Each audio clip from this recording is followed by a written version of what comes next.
the end of another season and my bike needed a lot of work. None of it was optional. 45,000 mile service, a new clutch, third in 3 years. That's a whole nother video. Front brake pads. My heated grips weren't working. I'd been here before. Upgrade the bike or replace it. $4,000 or $40,000. I got curious what that money actually buys. So with that in mind, I did what anyone would do. I went to the Harley-Davidson website and I built one. I built a 2025 Whiskey Firestorm Road Glide with just the options I wanted and a price tag of somewhere between $34,000 and $35,000. And about this time, I went to the Harley dealership one day thinking I was going to make a video on the 5 reasons why you should buy a Harley-Davidson now. Only half applying it kind of to myself. And when I walked in the showroom right there, inside the door was the very Harley-Davidson Road Glide, the Whiskey Firestorm, 2025 Whiskey Firestorm Road Glide is what it was, right there on the inside of the door as you walk in. And I thought to myself, what am I doing here? Am I throwing good money after bad? Because here's the bike I just built a second ago, and I'm walking in to put more money into a 15-year-old bike.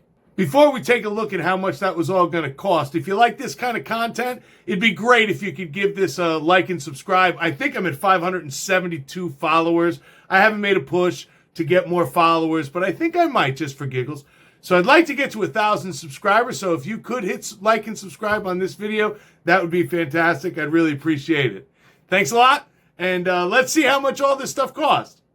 It needed a 45,000 mile service. That was $144.77 in parts, plus 1 hour of labor at $149 per, $293.77. The clutch, not unexpected given how I ride. There's more to it, but 3 clutches in 3 years is a good winter video, so stay tuned. A new cable was $136.95. Performance clutch plates, $229.95. 2 gaskets were $54.66. And an hour and a half of labor was $223.50. So the clutch job was $645.06, brings our running total to $938.83. The heated grips needed a repair, but it was only a half an hour of labor, $74.50, brings our running total to $1,013.33. And now on to the brakes. 2 pads at $64.95 each is $129.90, plus a quarter hour of labor at $37.25. That brings it to $167.15, running total to $1,180.48. Of course, the fluid needed to be replaced. That was $234.44 for a grand total of $1,414.93 in repairs going to the dealership.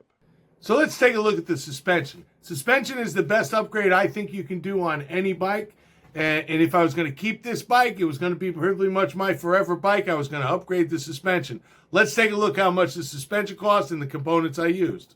To install the front and rear suspension cost $99.82 in parts, 2 oil seals at $1.38, and 2 kit fork rebuilds, $48.53, along with 5 hours of labor, or $745. So the total suspension install was $844.62, which by now would bring our total to the dealership to $2,259.55. That's the sum of the bill, work done to the dealership. In addition, there was $20 for shop supplies, $144.77 went to the house, bringing the total cost to the dealership of $2,424.52. The suspension components I chose were Super Shox for the rear. This is an outfit out of Illinois. They aren't the oldest, the best known, the least or most expensive, but I was impressed with the feedback I got from them and read about them. I spoke to the owner online. He was very informative and very reasonable. The premium LT series shock was $910. I linked their website in the description. That brings our running total to $2,324.93. For the fronts, I chose the Harley-Davidson front fork cartridges from Suspension Technologies. Quick aside here about Suspension Technologies. They were recommended to me by the same Harley tech that helped me with my Stage 2 build a couple of years ago. But also, if you follow Professional Monkey out there, he's a huge YouTuber. He is in Florida, and he visited the Suspension Technologies plant and did a great video on their products where you get an idea of who's doing it and how they do it and what they know about it, which is pretty impressive. I've linked that video down in the description too. Pro Monkey doesn't need my help. And I don't mean to bogart his street cred, but I think if you're in the market for suspension, it's probably a video you want to see. Again, I linked it in the description. So the cartridge kit was $1,017.40 plus the $910 for the rear suspension, and the components ultimately cost $1,927.40, which when we add that to the $2,424.77 that went to the dealership, we get a grand total of $4,352.17. Well, there you have it. $4,000 on one hand to upgrade the old bike, or $40,000 on the other hand to buy a brand new bike with all the safety features and everything that goes along with it. I decided to spend the $4,000 and to upgrade the bike that I have. What would you have decided? Let me know in the comments. This is the Two Wheel Boomer. Until next time, peace.